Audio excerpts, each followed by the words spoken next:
Кыргыз Республикасынын Жогорку соттун төрайымынын милдетин аткаруучу Нургүл Бакированын онлайн катышуусунда Ысык Көл облусунун жергиликтүү сотторунун 2020-жылдагы ишмердүүлүгүнү жыйынтыктоочу кеңешме өткөрүлдү.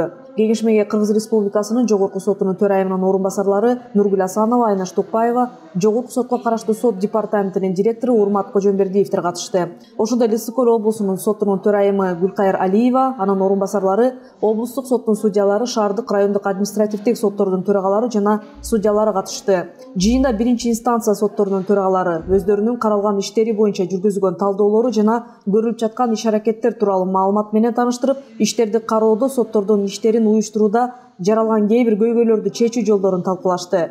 Андан соң облустук соттун төрагасынын орун басарлары ар бир судьянын сот адилеттигин жүзөгө ашырууда иштерди кароо сапаты жана жүктөмдөрү боюнча маалымат менен тааныштырышты. Ошондой эле иштерди кароодо келип чыккан суроолор талкууланды. Мындан тышкары апелляциялык инстанцияга даттанылган соттук актылардын бузулушу жана өзгөртүлүшү боюнча талкуулар жүргүзүлүп, биринчи инстанция сотторунун кетирген кемчиликтерине көңүл бурулду. Кеңешменин ишине онлайн катышкан Кыргыз Республикасынын Жогорку сотунун төрайымынын милдетин аткаруучу Нургүл Бакирова 2020-жыл өлкө үчүн оор жылдардан болгондугуна карабай, сот системасы пандемия учурунда өз ишин токтотпостон жигердүү иштегендигин айтты.